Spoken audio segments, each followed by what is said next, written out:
Hello, everyone, and welcome back to the Bowtie Movie Lounge. I'm your host, Jacob Strupek. Joining me now is Mitchell Faust. We're going to make this a hole in one.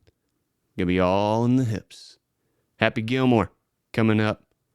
So please sit back and relax. You're at the Bowtie Movie Lounge.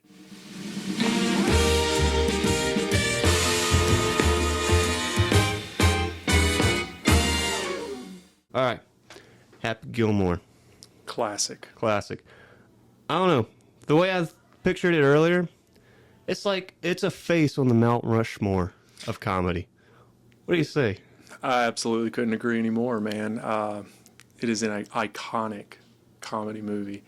Adam Sandler and his crew went above and beyond on this one. They really did. It is definitely a knee slapper. No, this one is like a hardcore knee slapper. I mean, it's just an absolute classic, as we are probably going to keep saying over and over with this one. Because it's just, that's it. It's a little bit, almost like an understatement, is that it's a knee slapper. It's a classic. I mean, this is actually surprisingly a movie I grew up on.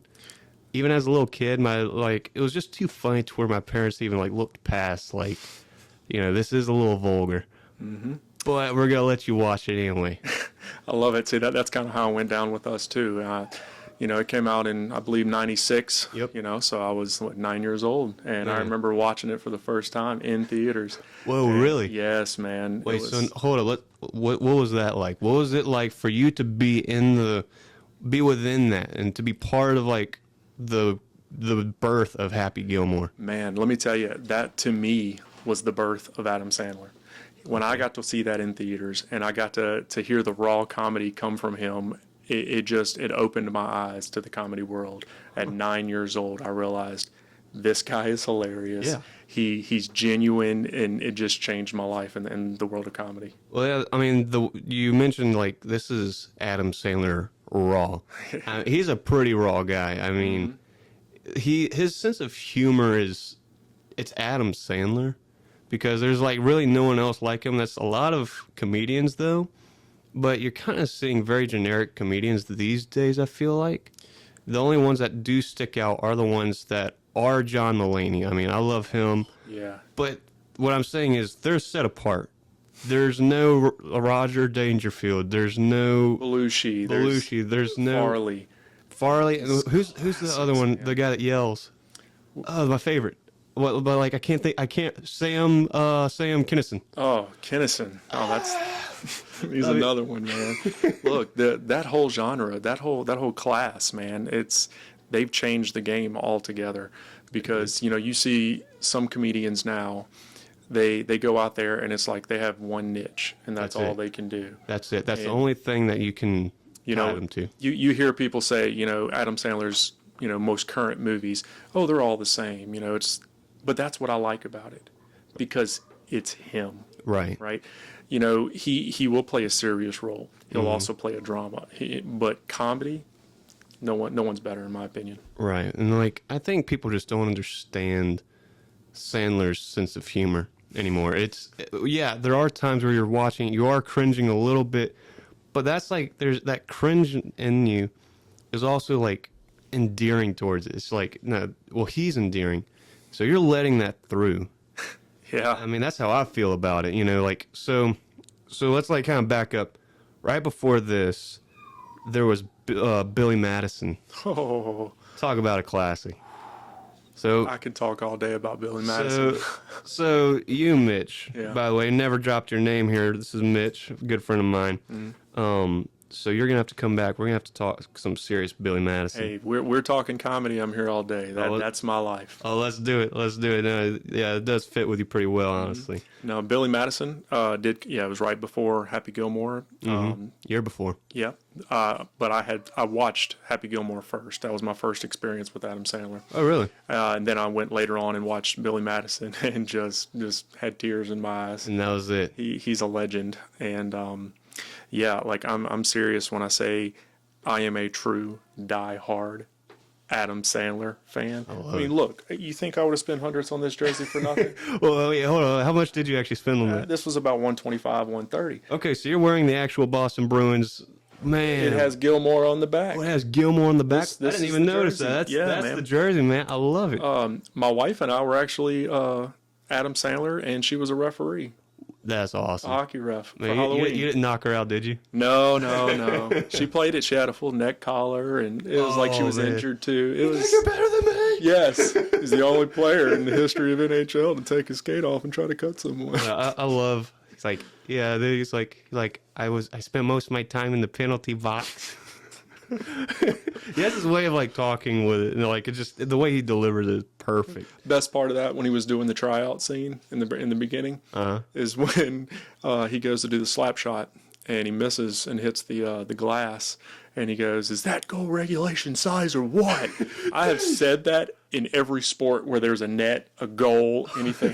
If I miss, that's my go-to line. That's it, man. I noticed that today when I was like trying to rewatch it. I was like, I've never really caught that. Mm-hmm. This movie does take a lot of like rewatching. This is a very rewatchable movie where you have to go back and catch all the little things that they say. And like just all the little groans that you hear from certain people, like just because he's like beating the shit out of them and stuff, it's hilarious. But no, so no, I was hoping to do some numbers first. No, I love jumping right into it. But I was just gonna drop some numbers. Okay. So Happy Gilmore, 1996. Film was directed by Dennis Duggan, who goes on to direct a lot of Happy. Now we're calling Adam Sandler Happy Gilmore. Hey, look. You say Happy Gilmore, I know who you're talking about. Oh yeah, we're here. We're here with it. No, I love it. So he does go on to direct a lot more. The film stars Adam Sandler, Christopher McDonald, Carl Weathers, and Julie Bowen. Why do I add a D to that? Yeah, it's Bowen. Yeah, it's Bowen. She's not in a whole lot. Like I haven't seen her in a whole lot, but like whenever she's in it, you're like, oh, it's her. See, and I'm the same way. When I see her, I'm like, wait, that's the girl from Happy Gilmore. It's Virginia. Yeah. Virginia from Happy Gilmore. Virginia Bennett. But yeah, no. So this movie was actually made with a $12 million budget, making $8 million the opening weekend. So it didn't hit its. So a lot of times you would think like, especially movies these days, they kind of have more of a build up, or like they just completely drop. So this movie didn't make its budget, but it does go on to make $41 million worldwide to date. So pays off, and then it becomes a classic. Yeah. Mm-hmm. You can't get any better than that. I mean, when you say classic, and I say classic, I have a 10-year-old son. Right. He's seen that movie. He can pretty much recite it as well. That's me too. I mean, that's me too. That's actually like my little 6-year-old sister too. Mm-hmm. I love it. Whether that's good or bad, coming from a 6-year-old. Oh man, but yeah. So then I put down, like I said before, this movie has become a face in the Mount Rushmore of comedy films. Truly has. There's definitely a lot of comedies out there that could be argued. But no, I think this one just it at least is they're at the bottom. In like in the little gift shop, like here. Yeah, this is a big part of it too. This is your consultation. Yeah. So you just made a statement and said when people compare the greatest of comedy movies, I just did that quickly in my head, and the crazy thing about it is, 2 Adam Sandler movies came to mind. Really? Like, that's what I'm saying. Like, this is, like you said, the Mount Rushmore. This is it. So just curious, what were the 2 Adam Sandler movies? Well, I'm a huge fan of Big Daddy. Big Daddy. That's actually one that I have not seen. Oh. I know. Oh. I know. Let's not get into like how many movies I haven't seen because, no matter how much of a cinephile I am, how much I love movies, there's still a lot of movies that I just haven't seen. Hey. A lot of classics. I just bought Blazing Saddles because I haven't seen that one. And I know that's pretty bold of me saying that, Happy Gilmore is in the Rushmore of comedy, and I haven't seen Blazing Saddles. But now you're getting into Monty Python. That's a whole different. Yeah, that's a slapstick kind of. That's where there's a lot that kind of paves the road for Happy Gilmore. It does. And that's a lot of what goes on, kind of originating from the early days of Saturday Night Live, right? Where Adam Sandler got his fix on. Yeah, that's where he came from. He did. His very first movie was Going Overboard. Yeah, that was. So Love Adam Sandler. Horrible movie. Okay, yeah, that was one that I have not seen. It was his very first one. I believe he was late teenage years, maybe early 20s. He narrated the movie. That was his very first one while he was acting in it. He did his best with what he had. Man. But man, coming from that to where he is now, It just doesn't compare. not even close. Yeah, man. No, right now, so like you're saying right now, it's like it's worse or like much better. Oh, tremendously better. From where he originally started with Going Overboard, and then he falls into the next, and then the next, Right. and then you've got Happy Gilmore and Billy Madison, Right. You know, Big Daddy, Anger Management, all these classics, Right. and going from low to where he is now. I mean, he's at his peak. Yeah, he is. He's killing it. If you ask me, I think he's a little unstoppable right now. Where like he can make a terrible movie and people are still gonna go see it. Yeah, I mean, you know, a lot of like the trailers, like he was, you know, solidified. He's doing like animations now, and yeah, voiceovers. Yeah. I can't think of the name of the movie, but he's like Count Dracula. Or, Hotel Transylvania. Yeah, there it is. I actually enjoyed those movies. Yeah, well, at least the first one. I remember going to see the first one when I was like, you know, a little kid. Not really knowing anything about it. I was like, you know, this you know, voice actor sounds goofy. I didn't even know who it was. Yeah. And all of a sudden I saw the end credits, like, oh no, that was Adam Sandler. That's yeah. why he was like, you know, goofy but likable at the same time. Now he contracted with Netflix, so he does a lot of Right. direct films that don't go to theaters anymore with Netflix. He actually has one coming out in a couple weeks. I saw the trailer for it yesterday. Oh, really? Yeah, no, I haven't. It's called Hustle. Oh, Hustle. Wait, no, I did see that one. Looks a little more serious, right? It does. It looks more of a drama. It's drama/comedy is kind of how they described it. I don't know much about it though. Right. Well, they also came out. I actually never saw it, but I really need to. I need to stop saying movies I haven't seen. It's getting me in trouble. It was Uncut Gems. Did you ever watch Oh that yeah, one? I actually enjoyed it. Okay, so you enjoyed that one. It got somewhat of bad reviews. Really? It really I heard- did. I actually enjoyed it. Okay. Because it was a different way to look at him. Right. He carried himself as, you know, the God-fearing Jew, but was a jeweler and a hustler, and Right. you know, it was a different type of role than just cutting jokes. And It was a more belly busting. complicated character. It was. That's a good way to word that. So that I think is what he's been missing. What people kind of like realize now is that, okay, so he's not doing just comedy. He's not just trying to make everyone laugh. He's actually trying, you know, now he's taking his a little more serious and trying to put a little more art into what he does, rather than just being like, you know, I want to go beyond myself, Yeah. kind of thing. Yeah. Which I think is pretty cool, honestly, especially coming from someone who, you know, works with film and, you know, watches the dedication that these people put into these roles. Correct. Not saying that Adam Sandler doesn't put any effort into his roles, He definitely does. but he he does, but he obviously puts a lot of himself in, which is equally as cool and equally like just makes things work and kind of adds like a special charm, which is pretty much what he's been able to pull off since the 90s. I can't argue that not one bit. Yeah. I mean, and he's got a jam up cast that he works with on a regular. You know, Yeah. Happy Madison Productions. That's You it. have a lot of the same group of guys. You know, and really do. I love it because they're Yeah, all like Rob Schneider. Rob Schneider. You've got You've got David Spade. David Spade works in a lot Chris of Rock's in a few of them now. He is. I mean, you've got pretty much everyone that's in Grown Ups. yeah, pretty much. Pretty much. Yeah, look at it that way. Yeah, that's a fair way. That's it. And then Ridiculous Six. You know, I pretty was- much. I did like that one. That was a good I've movie. seen that one. That one I've was seen good. that one a few times. I really like that one. That's actually a really good one. I love that one. Kind of reprised a lot of actors and a lot of their like acting, like Taylor Lautner. You know, he just came off of the dude came off of not Interview with a Vampire. What? Twilight? Yeah, Twilight. Yeah. Man, I'm a little too slow for this right now. For the record, I am not a Twilight fan, but Yeah, you know, he was funny in the movie. He was hilarious. He was a crack up in that one. Yeah. And I didn't realize Luke Wilson. That was Luke Wilson. They get who's that country singer that's like that they had in it? Blake Shelton. I don't remember the country singer. I don't listen to country, so like, you know, I don't want to offend anybody with that. Fair enough. Fair enough. I don't want to get chewed out with that. But yeah, no, I mean, we definitely went off on like, you know, the career surrounding Adam Sandler. Almost called him Happy Gilmore again. But no, like right now we're talking about Happy Gilmore. So like from the opening shot, you have Tuesday's Gone by Leonard Skinner. Oh, every time I hear that song now, that is what I think about. Yeah, I think of the montage from Happy Gilmore. Every time I hear that song. Yep. I just start playing the lines in my head. I just hear, my daddy loved hockey. At his funeral. Yeah. I don't know. Just everything was perfect. He's like, see, that kid just took my party favor.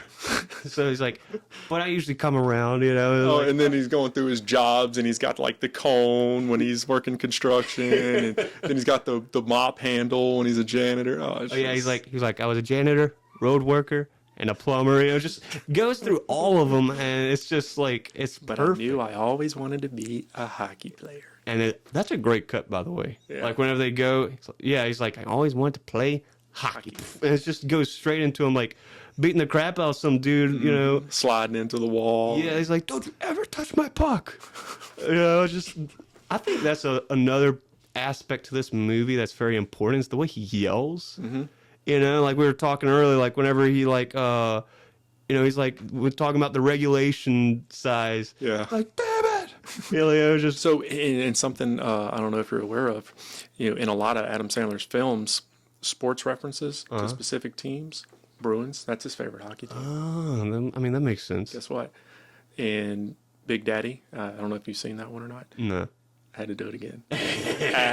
No, Big Daddy. Yeah. The little boy talks about the Jets, the Okay. football team. That's his favorite football team. So okay. And then if you watch his movies, that's his teams. And then if you follow his personal life, he'll be at those games and wears those Really? shirts. Yeah. So he inputs his favorite sports teams into the movies. I didn't even realize that's pretty cool. Yeah, he's a Bruins fan. Yeah. So he definitely inputs a lot of like himself because he wrote wrote the film too. Yeah.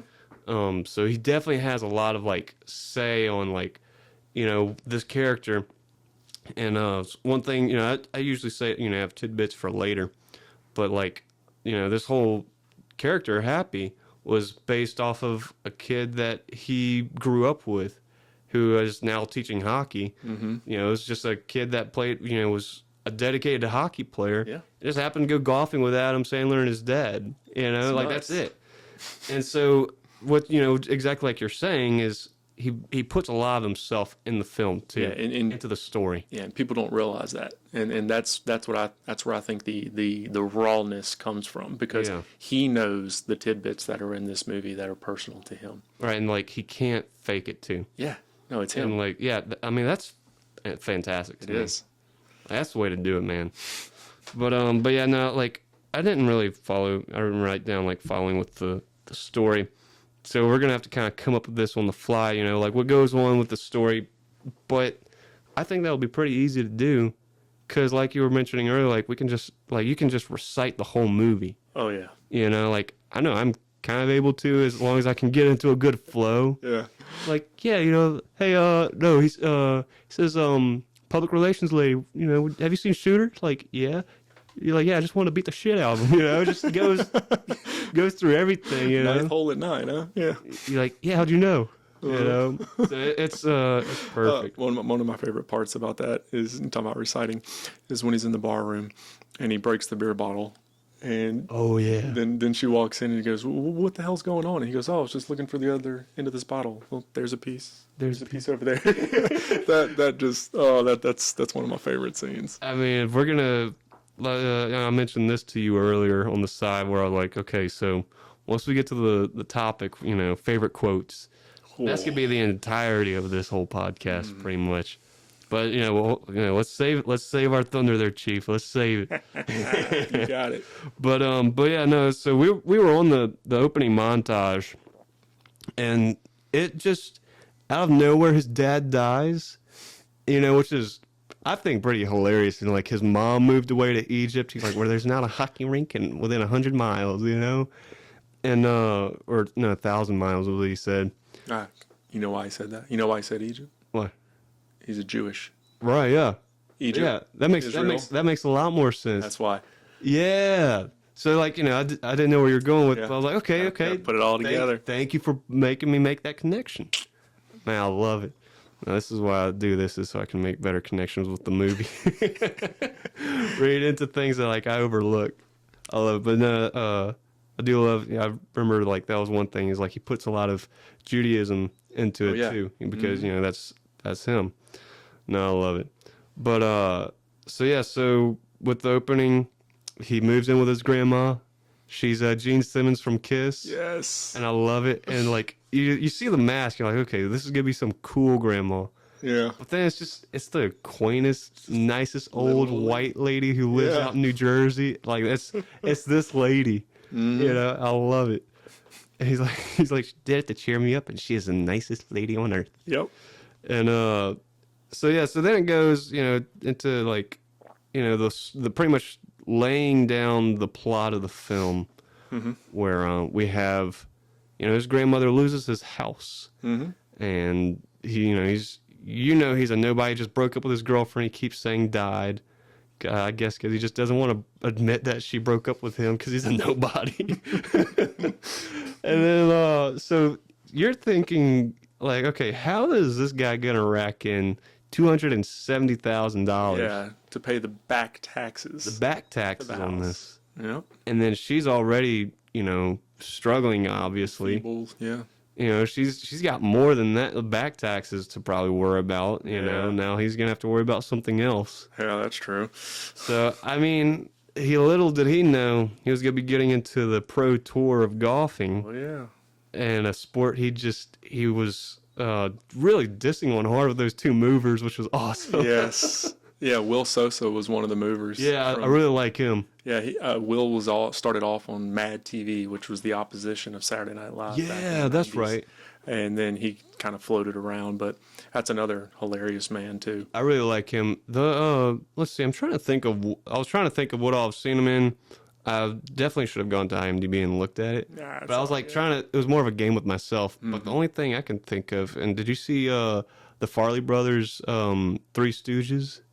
No. It's like the new one. I haven't caught that. He's actually, he plays the big one, Curly. Okay, no, I hadn't seen that. He's that's actually a really good movie.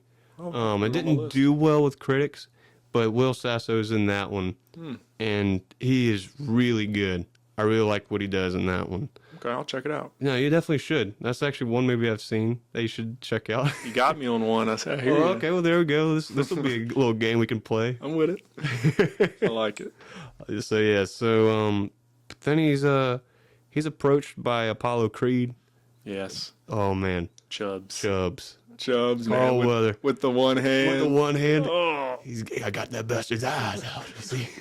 Pretty sick, Chubbs. What I like his character in this one. Mm-hmm.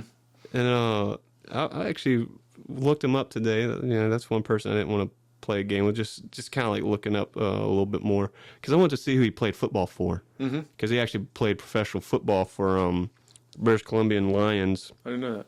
And the Raiders. I didn't know that. Yep, did that before he got into acting. No kidding. And he's a big fella. He is. He's 6'2". Yeah, So. Pretty tall. What would you say? You're about 6'2", 6'3"? 4. 6'4". Okay, I'm sorry. That was, It's okay. You don't mess with a dude's height, so I'm sorry. My bad. We're talking about height. Yeah, we're talking about height. Yeah, 9 inches. Yeah, 9 inches. Not talking about width either. You can go on me with that one. You can go with the height of my cheeks on that one. Yeah, crazy. But yeah, no, he's actually from New Orleans too. Something else I didn't know. Yeah, I didn't realize he was from New Orleans too. Just right down the road from us. Huh. Somewhere. Yeah. I mean, well, if you coming out to my studio, I got to do it. Have you seen Little Nicky? Little Nicky? No. Oh, that's another Adam Sandler movie. I do know it's another where he's like, and he makes a comment, and he goes, "I'm from the deep south." Oh, that's he's where the deep south. But he means hell. Yeah, because isn't he like a little devil or something? Yeah, he's the son of the devil. I need to check that one out. That's a good one. I need to just go through all the early ones because that's when he was like really good, just coming off of Saturday Night Live. But yeah, no. So then that's where you meet Chubbs because Happy's just driving golf balls Yeah. Which, by the way, like that first scene where he's with the movers and he's just driving the ball like, 200 yards away. Yeah, well. Hitting the windows of the house. Hitting the window. He's like, you hit that guy. And it hits his wife and she falls down onto him and stuff. Like, let's get out of here. I think I just killed someone. he's like, all right, we should just go in. Yeah. And, but no, like, that's where he like has his revelation. Like, I can make money this way. So then he goes to the driving range. He goes to the driving range, and then that's where Chubbs sees him. I love the opening for Chubbs. It's like that lady, like, oh, that's right, he's just reading. Yeah, he's there you go. It's all in the all in the hills. And then he's over there. $20 is I can hit it over the highway. He's just crushing it. That's where he looks up. He's like, oh my God, he's good. Mm-hmm. And I love it when the couple walks up to him while he's at the range and he's like, wow, you're really good. Maybe I'll see you at the Waterbury Open. Yeah. Yeah, we'll see you guys there. Oh, I love that part. And they just look at each other like, how do we handle this guy? like, yeah, that's the thing. Like, a lot of the interactions in the movie are kind of like that, where they're looking at him, like, okay, what's with this dude? I don't know. How do you respond to that? Yeah, like, like something with this dude is just a little off. Mm-hmm. How do we actually relate to that socially? I love it. But so then that's where Chubbs gets a hold of him in the rink, the ball. Yeah, what do you call those? I don't know. It's like the baseball pitching. Yeah, thing. like not trying to put you on the spot. Yeah, you don't know what those are called. I don't know. Huh? Me neither. Batting cages, I guess. Oh wait, no, that is actually because the kid was in there trying to. Yeah, swing. no, it is actually called a batting cage. Yeah, so that's where he was. He was in I there, heard and that. the little chubby kid walks out, and he goes, "Sir, Mister, you need a helmet." Nah, no, I don't. Like, He goes don't up worry there and about it. Just takes it, He's like, "Oh, I gotta toughen up for next year's hockey tryouts." You're like, that hurt a little bit, but I'm all right. And then that's when Chubbs comes over. So what you doing? You being a damn fool. Yeah. He's like, hey. And so that's where he plants. That's where he's trying to coerce him into doing golf. And that whole scene is awesome. Where he's just, and then he's trying to be serious with him, but then the whole time, like, Happy's just like playing around with the can on the ground. Yeah. And then accidentally hits his hand off. And that's where the whole backstory for the alligator is.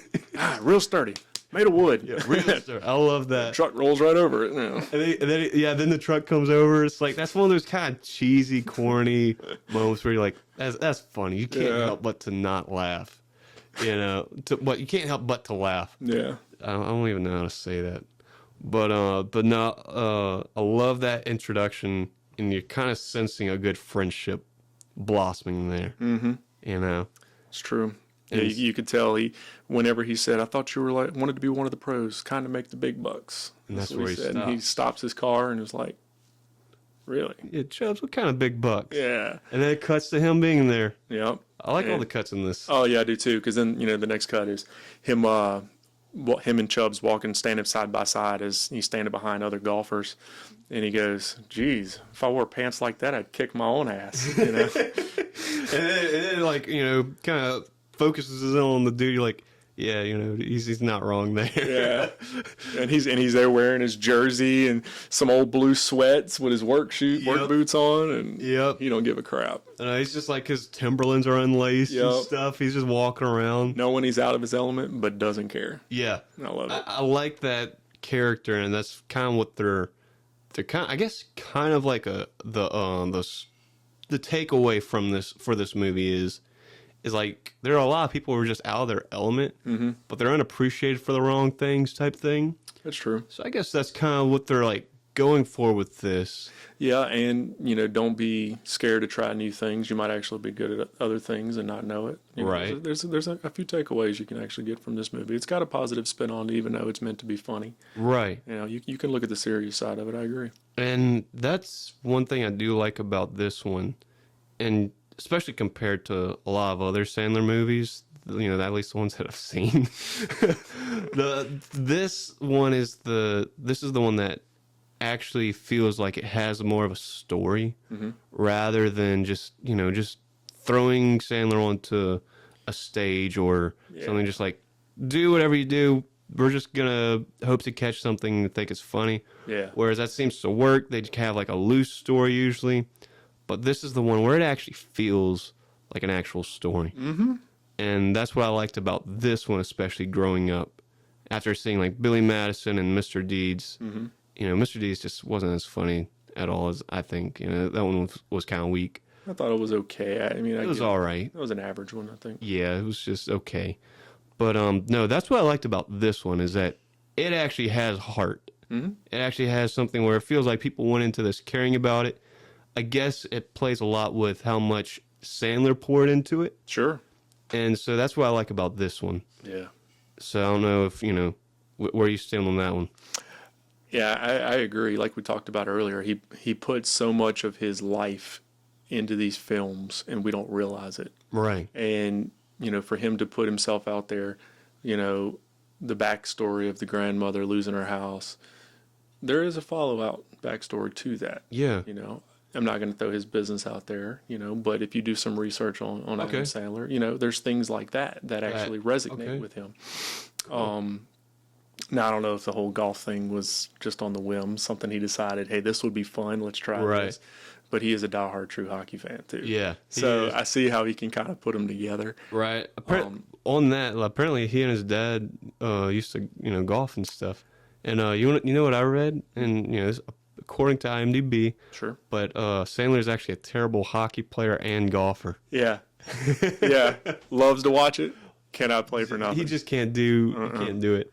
No, I love that. No, he's a big basketball fan too, though. He is. Yeah. He's a big basketball fan. He loves the Jets for football. If you ask me what his favorite baseball team is, I'm not going to say it because I'm a Mets fan. But I love it. But no, he puts a lot of himself into his films, and unless you know it, you don't appreciate it. Yeah, you're just gonna kind of brush past it. Mm-hmm. Man, no, I definitely need to look into more of that side of it. Mm-hmm. You've definitely piqued my interest on that one. So I definitely want to see what he's poured out into, because I definitely appreciate that within films. I think I talked about this earlier. Is where people pour in themselves into the whatever they're creating. And, that's why I like to think of film as an art. It is. Absolutely. That's it. There are people who I know will disagree with me. But no, that's pretty much what it is it's an art. No, I completely agree. Not just anybody can get up there, get in front of a camera with all the lights and the pressure and hold lines, hold cues, and just execute the way he does. Right. Yeah. And then that's something super special that he does. And until you pointed this out, I now personally have a little deeper appreciation, because it's this is a part I didn't realize. And I guess he just needs to throw that out a little more. It's hey, look, this is all part of me, okay? I'm from New York and I threw all this in, Yeah, that was my closest Sandler impression. We're gonna trademark that impression before. No, we should. Yeah. Oh man. But no, man. But no, that's what the whole setup for the whole movie is. Kind of there in the beginning, which this movie does remarkably pretty well. They set something up. They put in a risk, almost. They put in a pressure for him to do something. It's almost like a race. And, the IRS are coming after his grandma. Yeah, so he's got to get this money quickly. How's he going to get it? Oh, no, he realizes he can make $40 by hitting balls over the highway at a driving range, but he can make hundreds of thousands going on the tour. And then especially winning, so now he's going to try to win that. Mm-hmm. And so then, that's where just everything unfolds. You get to meet the antagonist, Shooter McGavin. I love to hate him. That's actually a really fantastic... I love to hate him, and it's because of that movie. Yeah. But he's got some good taglines in the movie, no, too. he does. We'll definitely be getting into those, especially as it goes along. Oh, yeah. And for the great, our favorite quotes. But no, funny enough, reading about Christopher McDonald, who plays him, sounds like a really nice guy. Mm-hmm. And the only reason he agreed to do this is because he really loves Sandler and Billy Madison. Well, they were on Saturday Night Live together as well. That's true. Mm-hmm. I forgot he did. They have a history. Yeah, that's true. And they were on Billy Madison together. Eating the 40 lunches out the back of the bus. Wait, they went on their field trip on Billy Madison. Wait, so Christopher McDonald was in that? You don't remember? No. Oh, do some research. Could be wrong. but I'm pretty sure. Christopher McDonald. Yeah.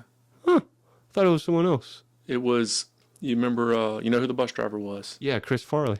And who was his buddy that was eating the lunches with him? Oh, shoot. Am I just stupid? It has been a while since I've seen Billy Madison. It has been a little while, but like I don't Can't remember. even picture him outside of the swimming pool when they're sitting on the chairs and Billy wakes up in the pool and Oh, think who's laying in the chairs with two guys? oh, Chris Farley and no, Christopher McDonald. I'm sorry, not Chris Farley. Christopher McDonald. McDonald. Really? Go back and watch. Okay. I could be wrong, and if I'm wrong, Here, let's see. Hold on. I ain't wrong. Yeah, I need to try to figure this out. Oh, If I'm this, wrong, I will give that public apology, but I'm pretty sure I'm not. I don't know. I'm just like feeling really stupid. I'll tell you what, myself.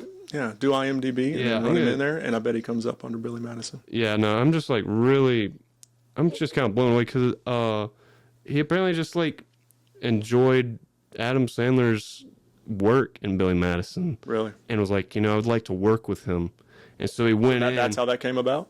Yeah, that's at least what I read because I didn't remember seeing him in Billy Madison, but so no, like that's what like I read is that he really wanted to like have the chance to at least work Maybe with I'm him. getting him confused. Not with Now you got me second guessing. okay. Well, this is kind of fun, so we'll wait. 'Cause my Wi-Fi seems to be going out, but Darren McGavin.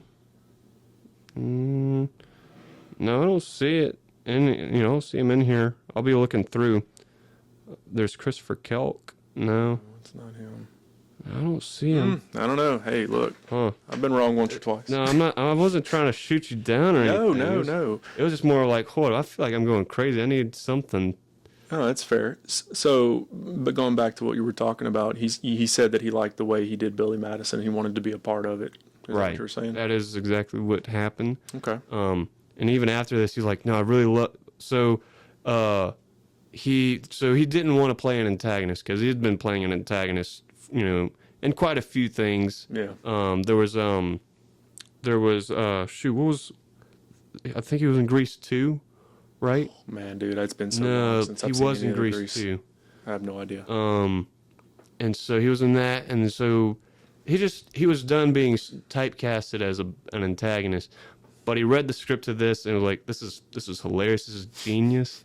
And then but then he was also like, I really liked how Sandler worked in that. I feel like this could be great. Yeah. And then he met Sandler, was like, I'm in. Yeah, I'm no just in. doubt. I'm in. That's it. And so that's really fun. Then he really wanted to work with Sandler again after this. Okay. But then Sandler was like, it's kind of hard to work with you now because you're Shooter McGavin to me. McGavin. He's like, okay, I've been typecasted now. Or I've adopted a role and I'm not going to be able to get rid of it. You know what? You're absolutely right. I got him confused. Oh, you did? He's not in Billy Madison. Okay. No, I'm thinking of Norm Macdonald. Norm Macdonald. See, That's who I was thinking okay. of. And then, like, what else is, let me see. Yeah, that's right. It is Norm Macdonald. Mm-hmm. Yeah, because I was like, no, that's not his friend. I'm not too familiar with Norm Macdonald.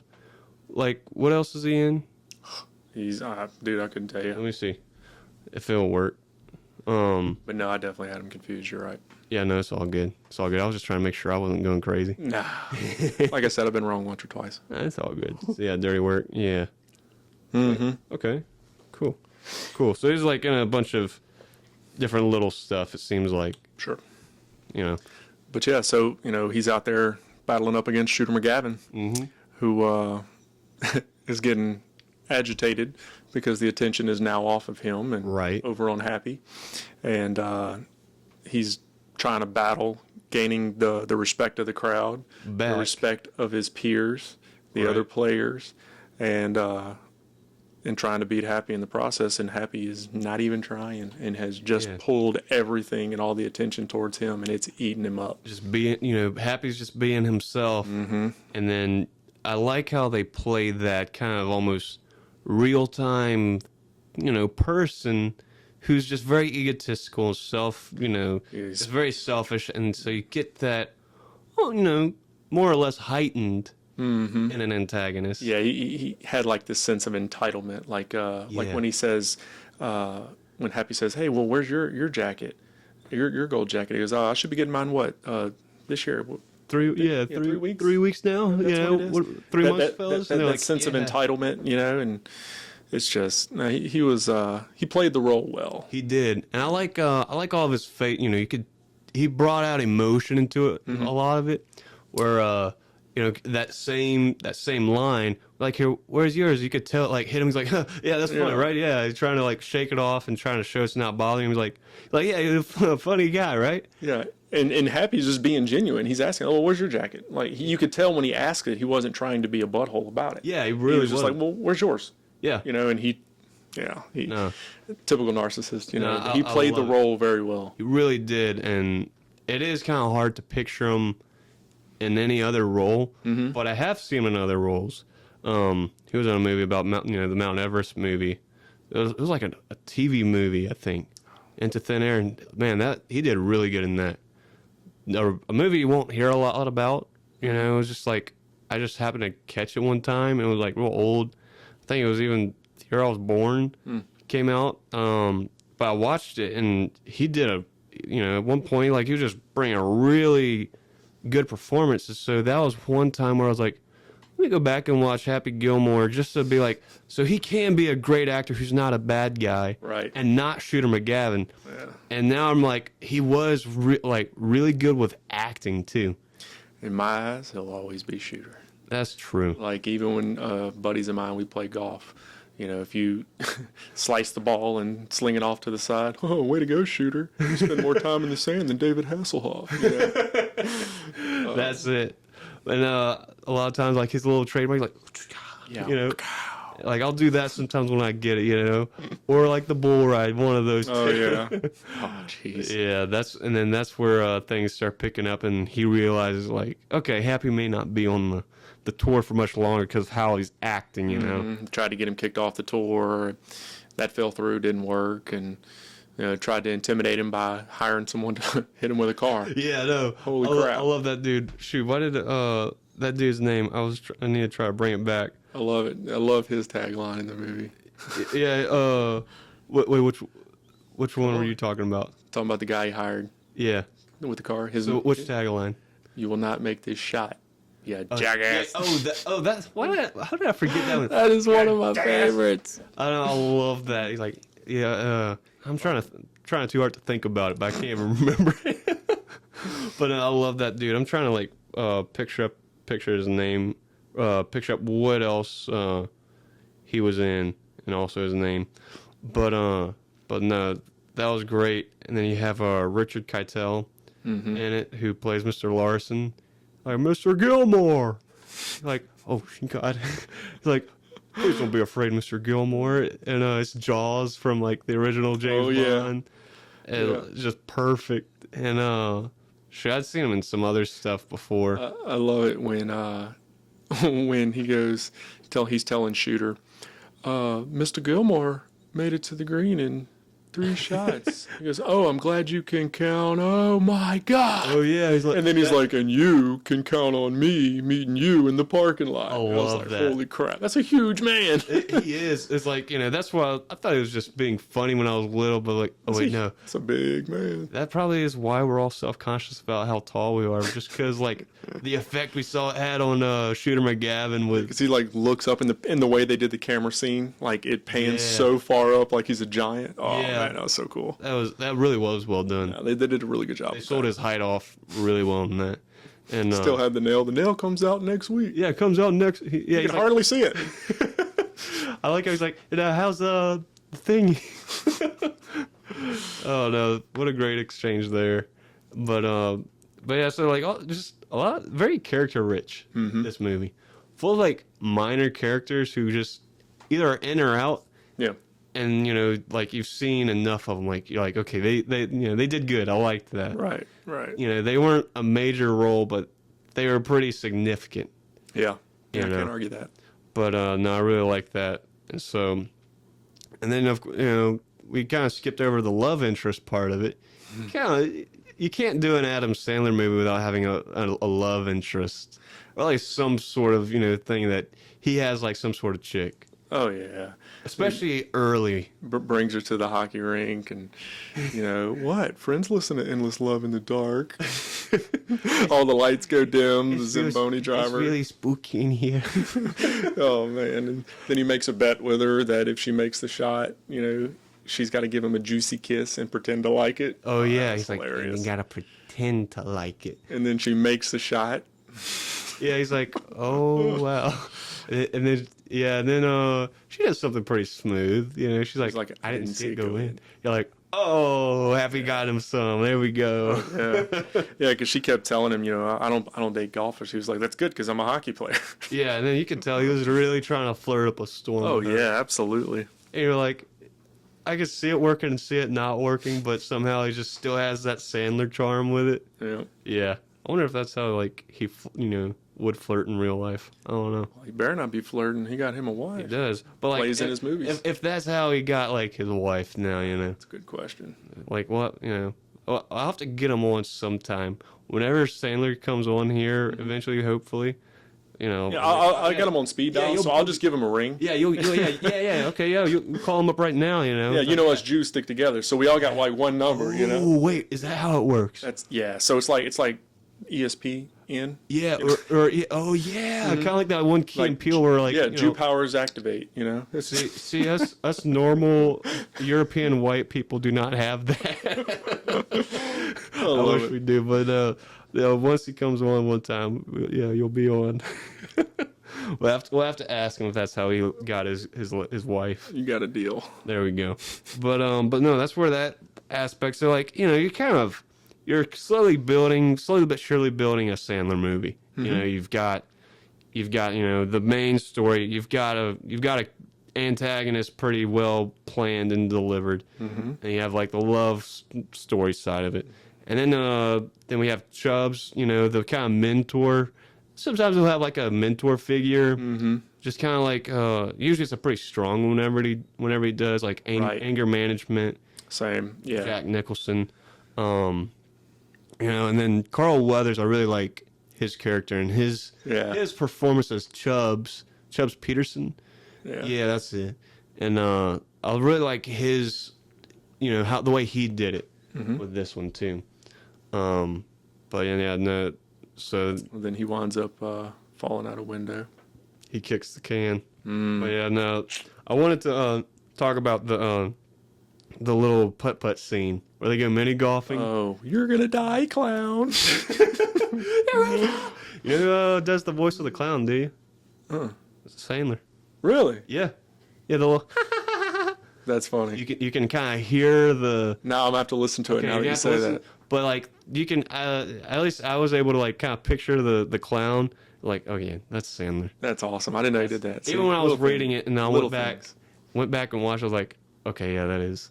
That's cool. So yeah, so he pouring himself into it a little more. I like it. I didn't know what we're doing with it.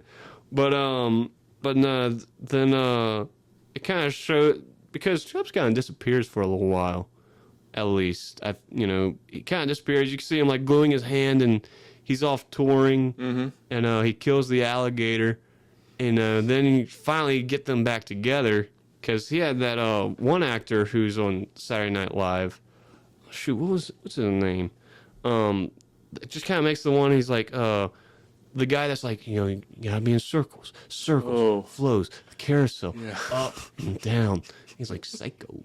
So you have that guy, which he does great. Speaking of small appearances being significant, but he kind of took Chubbs' part for a little bit, and you have Happy kind of on his own. Because Chubbs not there, he's probably just chilling out Vancouver, wherever they were. And then he winds up doing doubles with Bob Barker. Oh, that is the greatest scene ever. The price is wrong, bitch.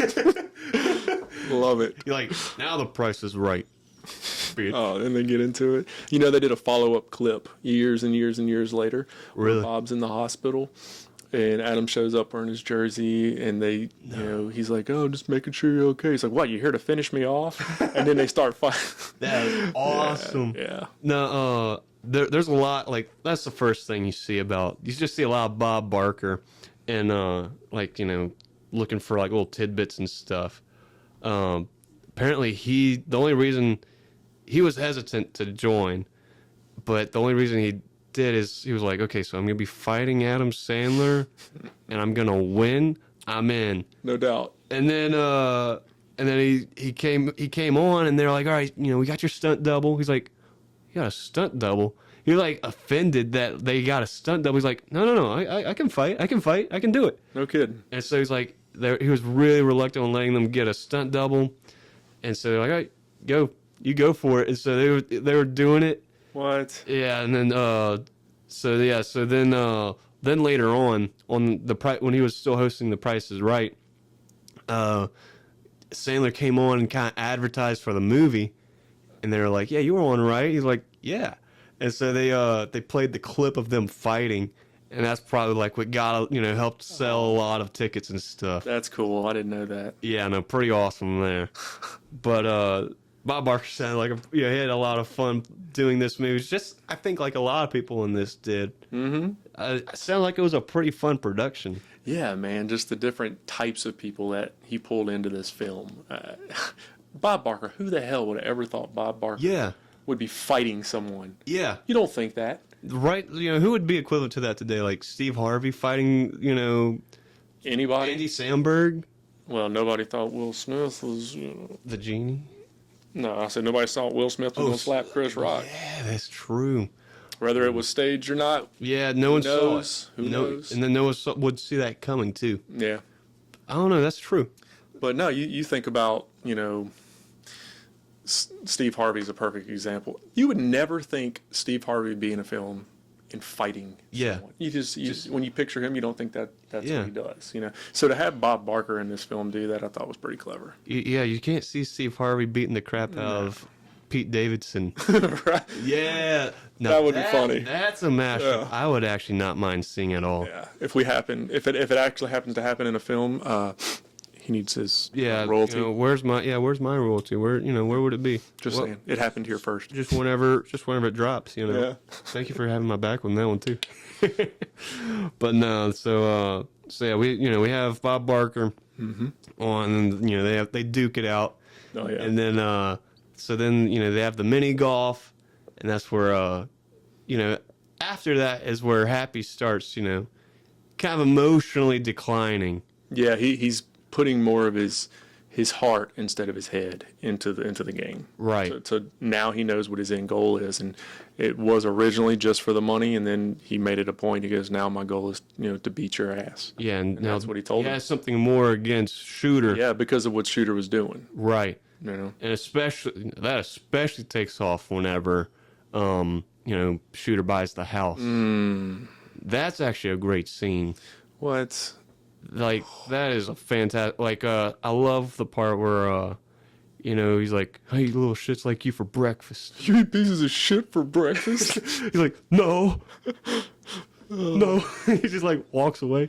I love it. You can see it. I love how Sandler delivers. He's like, just like 3 pieces of shit for breakfast. It's classic. I'll quote that to my friends every now and then. Yeah. Especially go lay by the bay, make things out of clay. I just made. What do you say? What do you say? I love that part too. That was another kind of corny. What's happening right now? What is he even saying? Because I didn't realize that's what Shooter was rhyming with too. Yeah. And all of a sudden bam, look, and then it was another one of those kind of endearing moments. Is the best way I can describe it. It's a Sandler moment. Mm-hmm. But like most quotes in this. But yeah, so that's where you see, after Chubbs dies, that's where you see him kind of emotionally declining and really focusing on the game more. And I have a lot's laying on me. I got my grandmother's house that's, being sold. Because it takes a little while before. Mm-hmm. He lost his mentor. Yep. He's also battling this extrinsic bully. Yeah, the major prick who actually uses Chubbs for a while. Yeah, that's right. At the funeral. Yeah. He was a good man. Playing off his emotions. Ooh, yeah, and then that's so he had more of a reason to just go out there and whack the ball. Right. You're not watching the amazing golf ball whacker guy. Whacker guy. Yeah, he had his purpose. No, that's actually a good way to look at it. He became more than the golf ball whacker guy. Mm-hmm. No, I like that. No, that's a good way to do it. Oh, look at you. I love it. I love it. But no, I love the kind of transition from comedy to half comedy, more serious than it was before. Mm-hmm. And I don't know, just something about that was real special and like just real cool. And that's what makes this very different. And then it keeps getting worse and worse, where now physical, pain is inflicted. Where Hit by the car. hit by the Volkswagen Beetle, like jackass.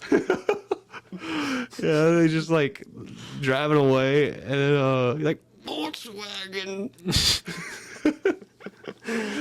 and then just everything keeps piling on them, and then like I don't know, it's like a somewhat dramatic climax once there's like pretty much teeing off against each other, where they're he's wounded, he's not doing well at all, he's just everything's going down and he's about to quit and stuff, just everything.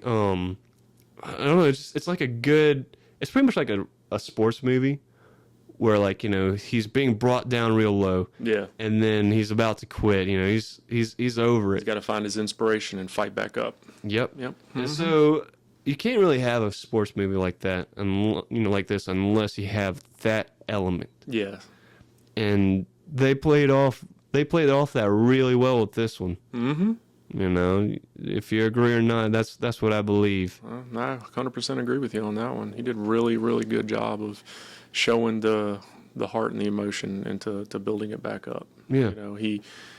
You saw him, first couple courses he played on, he's out there and just killing it, having a good time and Right. putting on a show, and then it's time to work. Right. So he did a good job with that. He did. No, he really did. And the directing, I just feel like this is his most heartfelt movie. This is the one where just everything he's really trying to talk to you about something, that he's really trying to put in, rather than just it being just straight up comedy. But no, I love it. And then by the end, you have the whole thing, which one of the coolest trick shots. We all wish we had like this type of ability to get it to ricochet, Bounce, go down a drain, and all kind of just weird stuff. just and then like you have like the whole crowd just like trying to follow it. Yeah. And then just like you think you have like the satisfying boom. Yeah, got to play it where it lies. It's like I had to shoot it off of Frankenstein's fat foot. And then and so like I love that scene. Yeah, then he sinks it it. where he lays. Yep. He hits it, it ricochets, goes here, there, and everywhere, winds up falling in, and Yep. crowd loses it. And then then the happy ending part. But yeah, I love that scene. We'll just stick on the kind of ending a little bit because it's great. It's too great, isn't it? Like I think it's a satisfying ending. I do. I think it's a really good ending for the type of movie that it was. No, it really was. It kind of hit home. Not only did he take care of his grandmother, got the house back, and got the girl. Come on, what else? It's a trifecta. Yeah. What else are we looking for? Nope. And And the money that came with the it. money that came with it, and he got his gold jacket. He did get it. It didn't matter if it was a gold jacket, green jacket. Who gives a shit? That's it. No, that was it. And then shoot, he overcame like a personal conflict within himself too, which is what I like. I like seeing where, the whole time, keeps going to the montages of his happy place. Yeah, which is grandma, the girl, Chubbs. Yep. And the dwarf. Yeah, Cowboy. I don't know where that came from. Yeah, I don't know where that came from either. Still funny. That's There's a comic something element to it. I just forgot to look that up. I'm really curious as to where that is that part of his personal I life? have no idea. Is that what he sees when he was doing all of his drugs and stuff with Saturday Night Live cast? I don't know. He's like, imagine little guys with dwarfism and cowboy suits on tricycles on radio flyers. I don't know, but no, that was great. And then but satisfying ending, if you ask me. That was a really good movie. Really good movie, good story. I like the ending where they go into the house, and then Tuesday's gone. This Tuesday gone again, right? I don't remember. Plays the second time. I don't remember. I don't know. I shouldn't have even brought that up. Shows my weakness. Yeah, that was me. You did it. That was me. That was me. No, I remember them walking back into the house. And then he sees Chubbs, like, hey, Happy, good job. And, the alligator waving, and then he's got Abraham Lincoln there. Yeah, right above the house. Yeah, they're like right up there. Like, Happy, the grandmother, Frances Bay. She's like, who are you waving at? Nobody. Oh, man. But that reminds me of, we didn't talk too much about Ben Stiller. Oh, I was going to. Oh, all right. Were you saving it? A little bit. Okay, so you were saving it. One of my favorite quotes from that movie is his. Drop it. All right. We'll do our favorite quotes first. So, just for you. You look like you're ready. I've got them. You got them. So we've said a few, but one of my favorites is when so it's kind of a two-piece. So the first part of it is when Adam Sandler and his grandmother drive into the nursing home, and they run over the lady. Mister! There it is. He's like, here, just eat this, leave us alone. And he pours Wendy's and crap all over the windshield. Get me out of here! No, that's the second part. Oh, wait, so no, that's So then he goes up to the room, and it was another time. It wasn't the same time. He goes up Right. to the room, and she's like, my AC's not working. So he's here, let your grandson fix it. And he slaps it and falls out the window, right? Like 2-3 stories up. And it lands on the same lady, and she's down there, and she's like, Mister, get me out of here.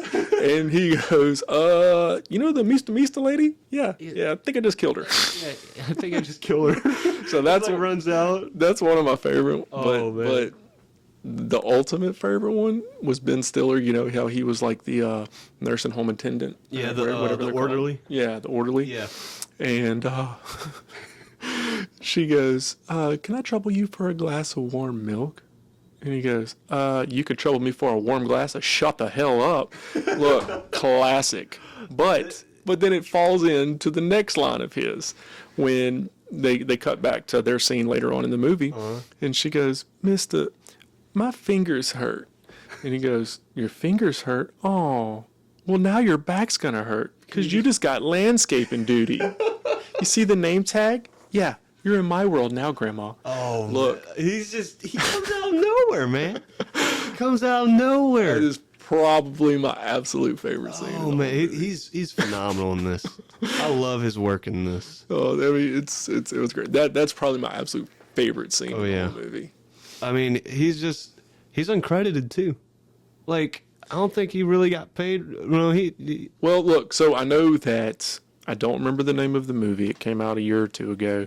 Adam Sandler had a movie that went to Netflix. Hubie, I think was the name, or something along those lines. Hubie Halloween. There it is. Did you realize that the characters in there? I actually did not see Ben Stiller was in there dressed as the orderly. Really? Oh yeah, look, like he got all his old characters from all those other movies, and they came in dressed as those characters. I wanted to watch the Go movie. check it out. I don't remember much about the movie, but I remember catching that when I watched it the first time. Man, so the orderly is he's in there with the big Fu Manchu mustache. Man, okay, I'm going to watch it. Like just hearing Ben Stiller's in it with his orderly. Okay, that's awesome. Yep. So that was probably my favorite scene in that movie. But overall, I mean, Happy Gilmore is probably in my top 3 of all time. Quotable movies. Yes. Oh, quotable movies, number 1. I'm telling you, like comedy, just number 1 in general. In general. Yes, okay. I can recite this movie. Yeah. Now I'm pretty close. Like I used to watch it a lot as a kid, but now working within movies, you can't really watch movies because it takes up too much time. Yeah, I know. It's kind of like working in a meat factory. You don't get to enjoy the meat. You don't get to enjoy the meat pretty much. Wait, okay, yeah. No, that's what she said. Okay, sorry, I had to take it all the way there. No, like, so I'm trying to think of my favorite quotes. I had mine earlier, Like, I knew it. But no, you're right. Like, I like the warm glass of shut the hell up. And then I like the part where he's like, he let me hit him, like when he's talking about the kid, he let me hit him in the head, 100 times. Oh yeah. And just like it's just a lot of it also plays with what's going on the screen too, like with Ben Stiller like peeking out the window and going whispering. I'll kill you. Yeah. Then I love the part like, oh, Mr. Gilmore, hello. Yeah. Hi. What a tremendous looking trophy. Look, that line. What a tremendous looking trophy. What a tremendous looking trophy. I forgot about that. And then, that's a good one. Speaking on the trophy, I like the part where he's like, I hate to admit it, but this is the first trophy I've ever got. I think I could take this goofy golf guy at the top and put a hockey guy up there. He's like, Happy, shut your trap. Happy, shut the hell up. Sit down. Just Chubbs is quotable. You just gotta tap it in. Just give it a little tappy. Tap, tap, taparoo. That's it. My favorite one is when the guy's like, he's got his bags. he's got his plane ticket. Why don't you send him home? And so he hits it in. He's like, so he gets the ball. He's trying to get the ball. And he's like, well, that's your home. That's your home, ball. Don't you want to go home? Answer me. He's like, suck my white ass ball. Oh, that's actually my favorite. Sometimes I like want to try to quote that, but every time like my dad was around, I was like, I can't pull that. Gotcha. So yeah, I like that. But like, then there's you just can't go to Top Golf without quoting this. Yeah, I play golf on a regular, and there is not a single game I can play without quoting something from this movie. Yeah. Regular golf, I mainly do Top Golf usually, but like, or putt even, like you go and you're doing all this and like, you can't not quote this movie. You gotta have something. Let me find a putt that has a clown. Oh, really? You're gonna die, clown. You have to call security on you. Have them at the ready. I love it. Well, you want to go through some more categories? What you got? Well, did you have anything else you wanted to add, like on the main story? As far as the story itself, no. I think it was executed perfectly, actually. I mean, it met all the criteria for a good comedy. It met all the criteria for baseline drama. Yeah. So, like you mentioned earlier, it had all those criteria points. This was pretty much everything except for a horror. Yeah. You had the love, you had the drama, you had the comedy, you had the action, because, he's crazy. Yeah, no, like, he's fun to watch. Yeah. He hits pretty much all genre except for horror on this movie. And he did great. I mean, I loved it. I wouldn't change a single bit about this movie. I know. I agree with you 100%. I did, you kind of triggered something, a thought whenever you say he's fun to watch. And which is, another part is when he's first cursing out the ball, he's flipping out the first time. And they're like, all right, get press down here, press secretaries. They're calling and say we need to kick him off. But I went to another favorite quote of mine, like, piece of monkey. It just like bleeps it out. Yeah. You're like, what he said. He's on the back monitor while they're talking about keeping him. And then it cuts to him going, you. No, it's just a classic scene there. Another good scene is when his caddy, he's like, it's got a slight slope to the left. No, you just have one shoe on. Oh yeah. Oh yeah. He's like, oh yeah. That guy's been in some stuff too. No, he's in a lot of his films. Yeah, he's in a lot. He's he was in. He was in Mr. Deeds. Oh yeah, he was. He was in a lot of stuff. He was. But yeah, no, just great. I think we would stay on. I was expecting to remember a lot more quotes, but like I guess whenever you're trying to think about them, you just can't. Sometimes it's kind of weird. But anyway, so I do have some more categories. Okay. Hit picks and nitpicks. Let's start with hit picks. Like what's a main takeaway? You want me to start while you're thinking about something? Yeah, you go ahead. Okay. Main takeaway. For me, it was the fact that the comedy in this was played very well. It feels like mature and childish at the same time, which is like we've been talking about pretty much Adam Sandler in a nutshell. You know, it's like mature and childish. Like the dialogue is played very well, just very mature to me, and then at the same time it's, you know, playful and it's fun. And then you know, I was just gonna say, like, you know, the story still holds a pretty decent story. Yep, and I would say my biggest hit pick from this would be the fact that at this time in '96 there wasn't very many golf movies out. Oh yeah, no, Golf was only popular basically to the wealthy. right? You know, that was pretty much what it really was.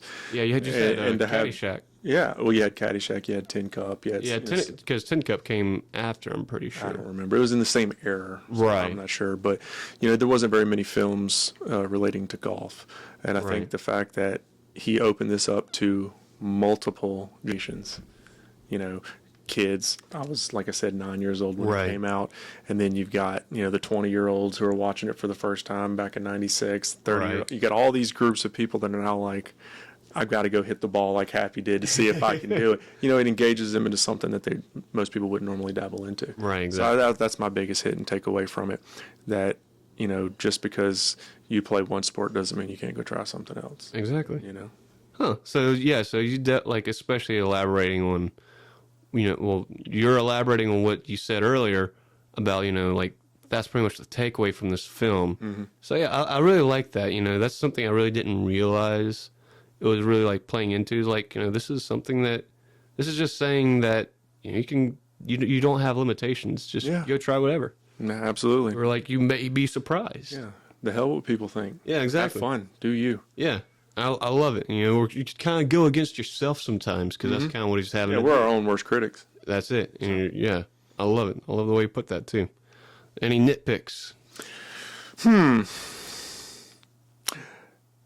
I do not have a single nitpick with this movie. I was trying so hard to think of one just to. You know, you asked me that before we started here, and I've been thinking about it, and I'm just being honest. I do not have a nitpick. Yeah. It feels like everything's placed in here strategically Correct. and just perfectly. There are even some characters like the dude in the Volkswagen. You know, I was just gonna be like, I just didn't like his character.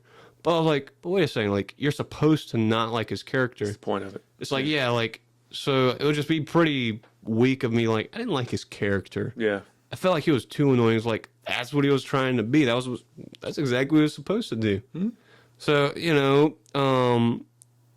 like just, and then, it was sad that like his dad died. Like, man, that would have been fun if he was a mentor, but that's part of what drives him to be. Yeah, his grandmother raised him. Yeah, and then, which like- brought the reality to how much he loves and appreciates his grandmother and is willing to do anything for her. Yeah. So, because she raised him. And that was it. That's perfectly it. Yeah. No, so just like you, it was hard to find a nitpick. Yeah, I couldn't find it. And I told you before this, you know, I was hoping to find something else, maybe oh, I guess that's a nitpick of mine and save it for here. But I really I don't have didn't. anything. Mm-mm. It's hard. Okay, so here's a good one. This is one I recently added: cultural impact. Well, like I mentioned a minute ago, as it relates to golf, Yeah, it was basically for the wealthy. You know, it was. Because contrary to popular belief, that's an expensive ass sport to get into. It is. Yeah, if you really want to dedicate to it too. Pretty much every sport too. If you think I'm lying, ask the wife; she'll tell you. But so to show that even being middle class, you can go out there and still enjoy You can, the yeah. same thing. Happy didn't have any money. He didn't. He literally had nothing. Yeah. You know. And so like, it's a movie. You have he has a production studio behind him giving him money, Yeah. but it was still trying to push that too. That character. like everyone, the character, like everyone can enjoy this. Mm-hmm. But yeah, no, I was gonna say kind of what we were talking about earlier with the quotes. You can't go to like a driving yard or you can't go to a golf course or Top Golf even without having someone around you even just quote it. Yeah, you're gonna hear it. Oh, you're gonna hear it. Like this, and then with everyone whacking the ball as hard as they can. Sometimes you'll see that, and then you'll hear "So long, sucker." Yeah. Oh, you really got a hold of that one. Say that one a lot. Like, yeah, slipped, just a little bit of everything, But no, even like stuff like be like, God, that bastard died, just you just say like. Yeah, I can't go to a golf course and look at the water and not think of that. An Of an alligator in there missing an eye, like knowing it's not there, but it's that's it. It's kind of changed our outlook on golf pretty much. It did very much. It definitely had an impact on golf. It made it seem fun. It did.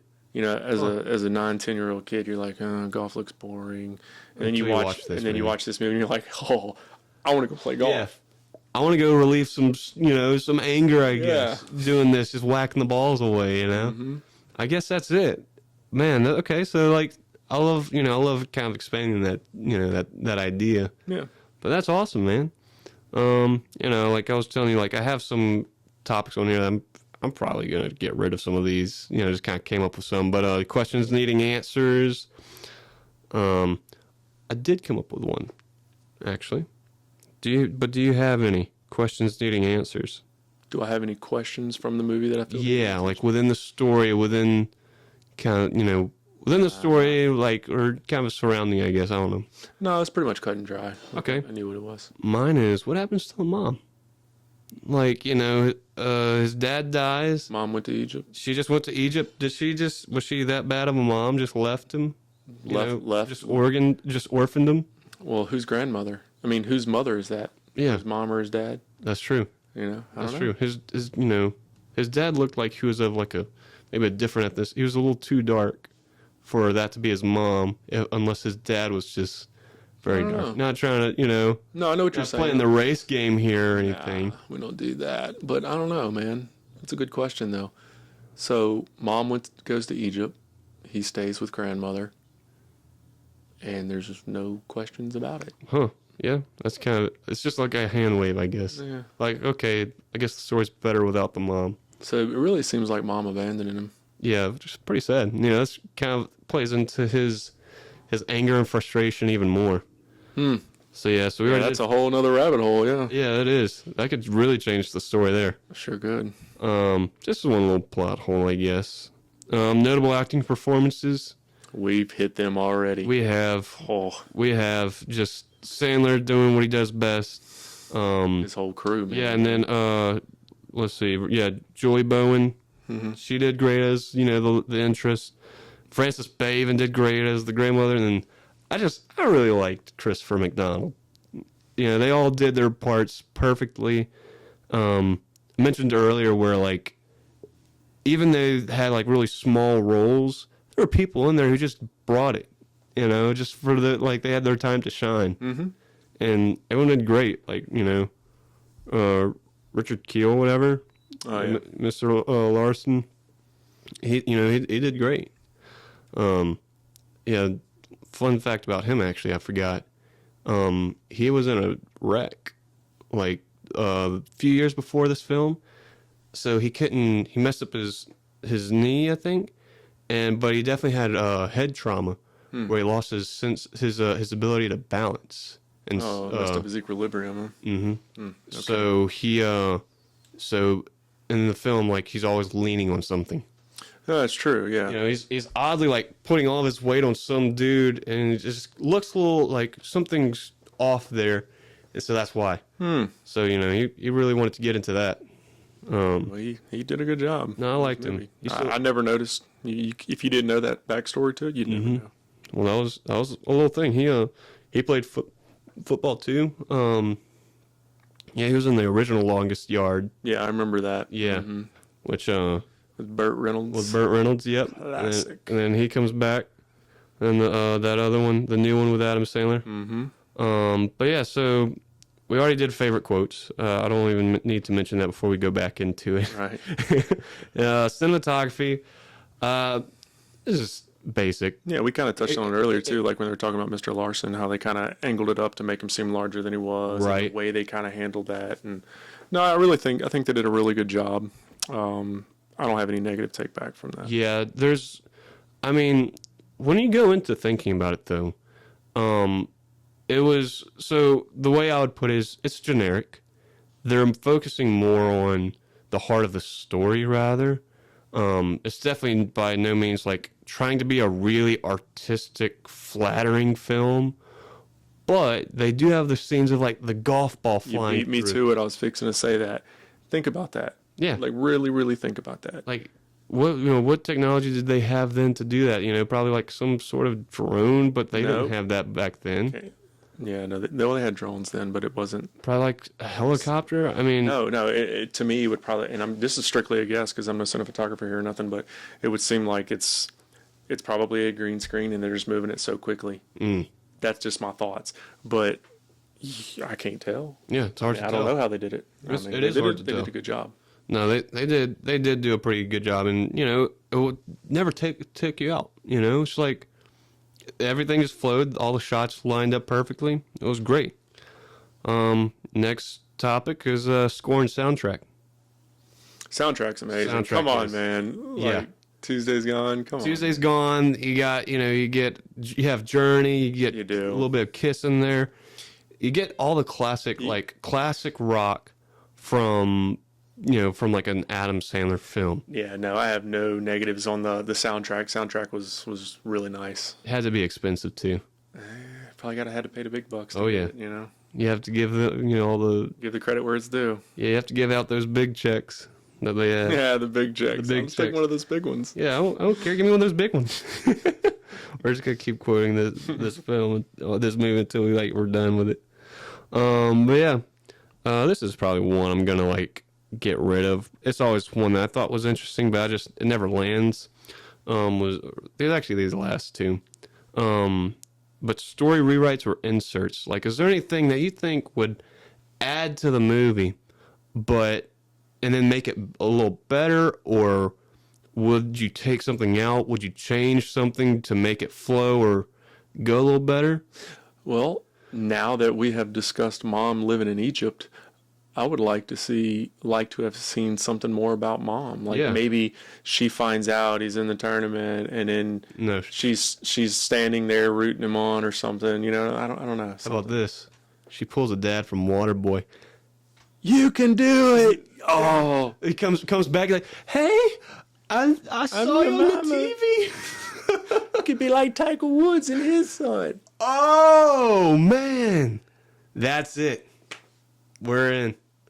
Okay, is that Adam Sandler, if you're hearing this, you need to do a number 2. yeah number 2? And I'll be your caddy. Yeah, or No worries. I can be the one you shove down. Where you going with those clothes, punk? Yeah, I'll be that guy. Yeah, Okay. you'll be the dude with the beard. I can do it. Yeah. I can do it. I can live like a bum. Okay, Happy Gilmore 2.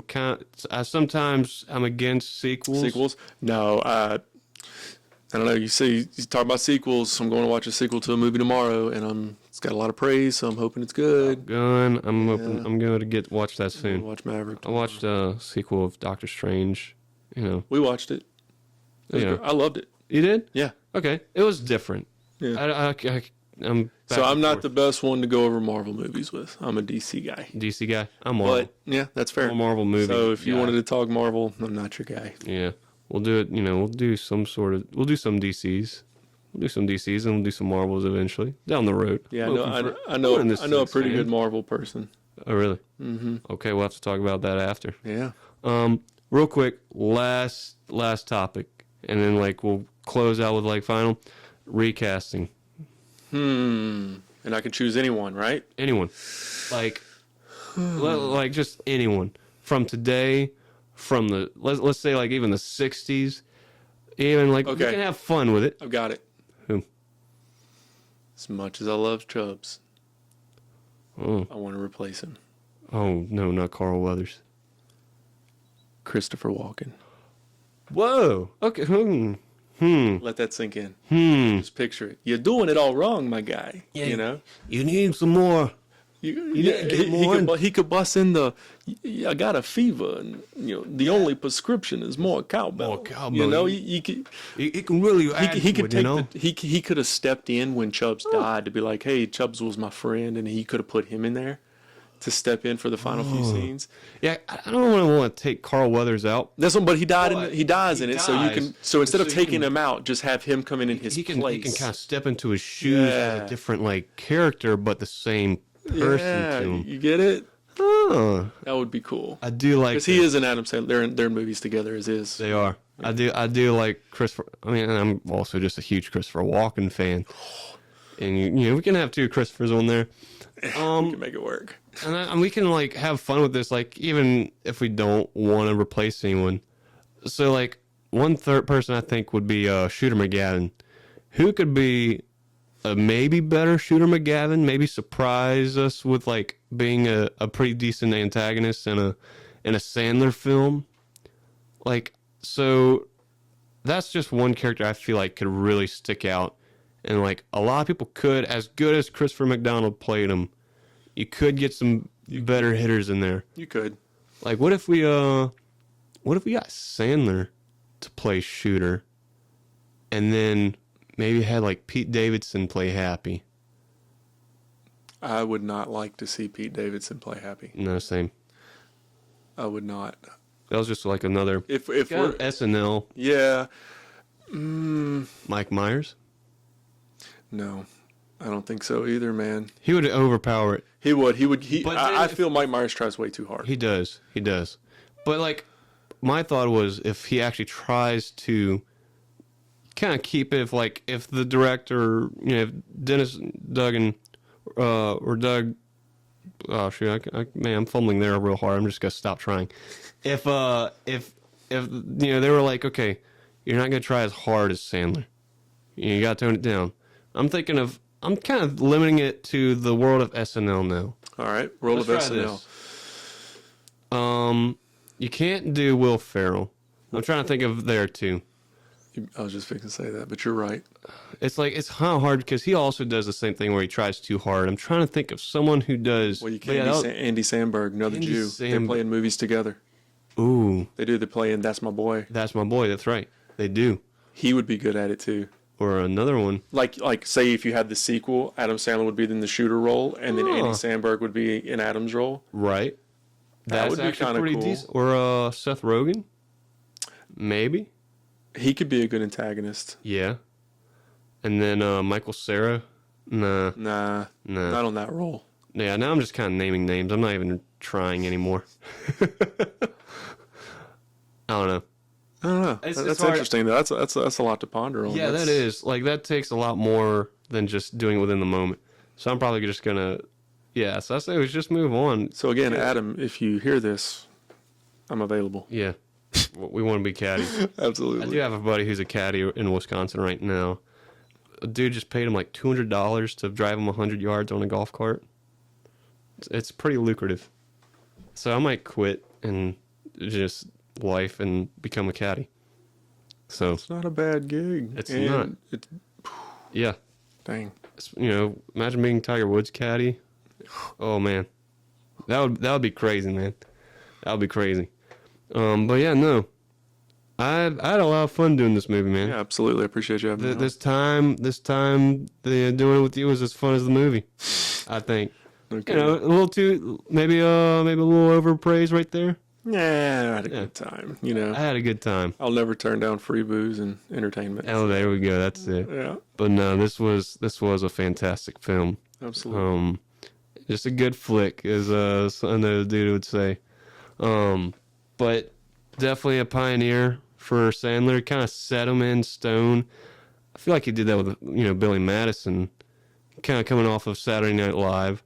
But this was the one where it's like, okay, he also can bring something else too. Here's like the one that like he's set in stone with Billy Madison, but this one he's set in stone. You can't take him out now. Yeah, like I said, this was the pivotal one for me that made me fall for Adam Sandler. Like he's the shit. He is. He is 100%. But no, man. Well, thank you definitely for coming on. Not a worry, man. I'm trying to figure out what I like to think I have an idea of what episode I'm gonna do next. Hey, you let me know, and if it's comedy, I'm here, man. Oh yeah, just let me know, man. But anyway, so yeah, thank you all for joining us. We're gonna wrap it up now. So yeah, we'll definitely catch you next time on the Bowtie Movie Lounge. See you next time.